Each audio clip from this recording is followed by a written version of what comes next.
Halo saham mania, hari ini kita akan membahas satu saham logistik yang di-request oleh teman-teman kita. Mereka berbeda dengan SMDR dan Temas yang memiliki kapal yang gede banget, modalnya juga besar. Tapi perusahaan ini memiliki salah satu penunjang kegiatan logistik, yakni adalah truk. Truk itu bisa dipakai untuk pengantaran di darat. Jadi sangat membantu banget kepada SMDR dan Temas juga.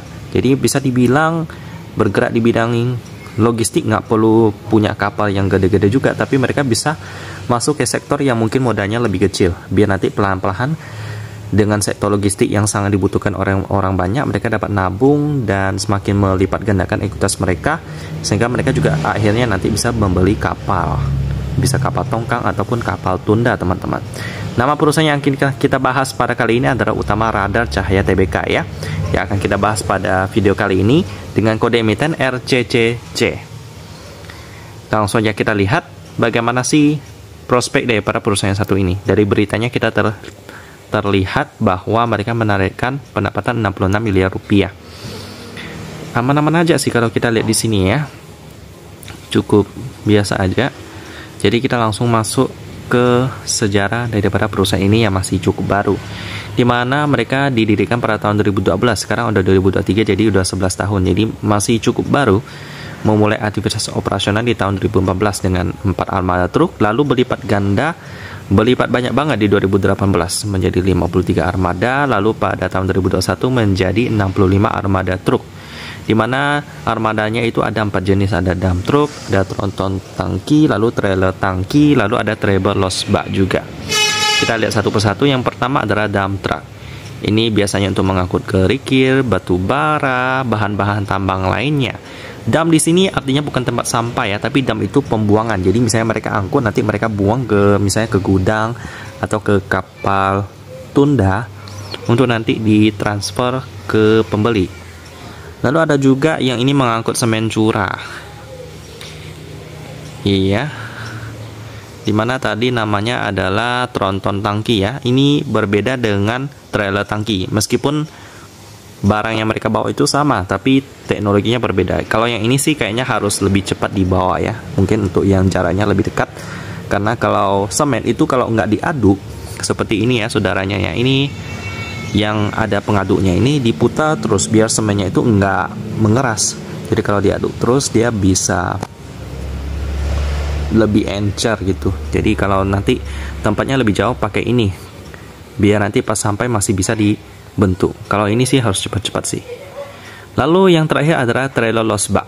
Seperti namanya losbak, itu berarti dia nggak ada bak yang menahan barang-barang di dalamnya. Jadi biasanya ini mengangkut barang-barang yang padat, yang tidak berbentuk cair seperti semen curah. Jadi seperti ini yang mereka bawa. Ini kantong semen, semen big bag, semen kantong, semen sling bag juga ada. Jadi itulah 4 armada mereka.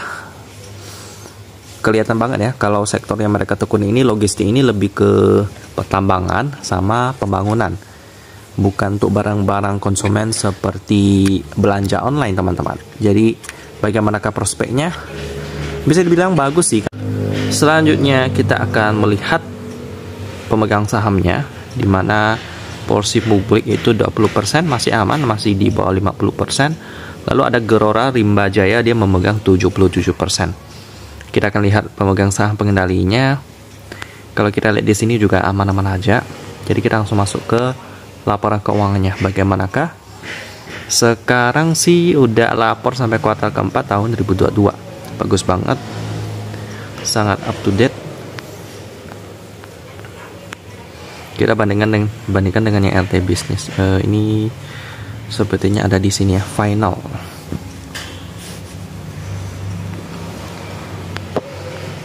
Yap. Nah, ini udah ada di audit ya. Menurut opini mereka, laporan keuangannya terampil secara wajar, jadi aman. Jadi mereka memakai standar akuntansi yang sesuai. Selanjutnya kita akan langsung masuk ke asetnya ya. Kita lihat kasnya ini 2,1 M. Sedangkan hutang jangka pendek 9,6 M. Jadi udah nggak cukup sih. Cash rasionya cuma 22%, kurang bagus ya. Selanjutnya untuk pendapatannya kita lihat di sini. Untuk laba yang dapat diatribusikan ke entitas induk itu sebesar 3,7 M. Sehingga didapatkan per 15. Ini udah cukup mahal sih ya. Nggak heran sih, makanya sahamnya bisa minus 5% pada hari ini. Untuk profit marginnya, operating profit margin 8% dan profit margin 6%. Jadi ini udah nggak sehat sih. Marginnya cukup tipis, lalu untuk return on equity-nya cuma 9% juga. So, RCC ini dari sisi per, margin, lalu cash-nya juga kurang bagus. Dari sisi pemegang saham sih aman, cuman fundamentalnya kurang menarik sih. Kita akan lihat pendapatannya itu datang dari mana aja ya. Pastinya datang dari logistik dong, cuman kita pastikan aja. Pendapatan bersih. Kayaknya nggak dicatat di sini. Kita coba scroll aja untuk melihat pendapatannya dari sektor apa. Karena ini laporan keuangannya nggak terlalu banyak juga sih, cuma 38 lembar doang. Biasanya kalau perusahaan-perusahaan gede itu bisa sampai ratusan lembar. Utang usaha, utang lain-lain, perpajakan. Ini nggak bisa di search ya, jadi kita harus scroll secara manual. Pendapatan di mana dia?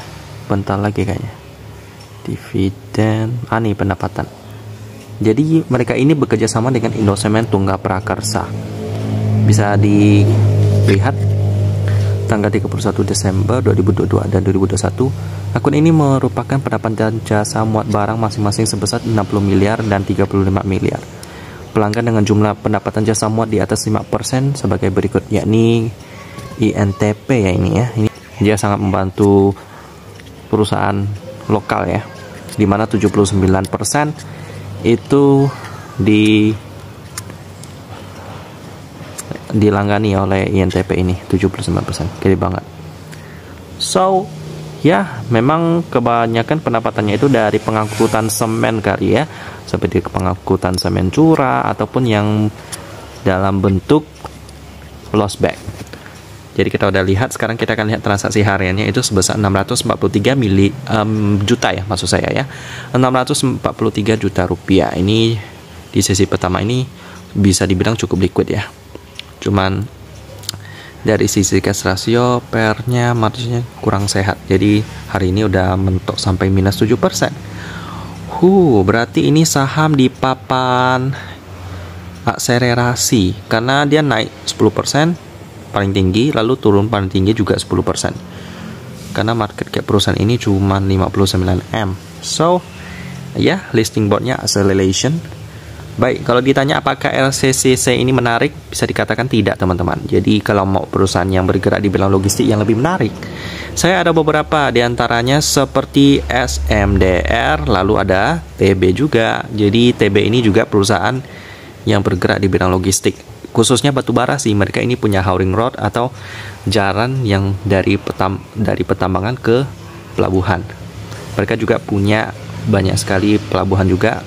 Jadi bisa dibilang SMDR dan TB ini lumayan mirip-mirip sama RCCC juga. Jadi silakan dipilih teman-teman, TB dan SMDR ini lebih menarik daripada RCCC. Kira aja pembahasannya, RCCC perusahaan logistik yang memiliki pelanggan setia dari INTP. Saya tutup dan kita ketemu lagi di video selanjutnya.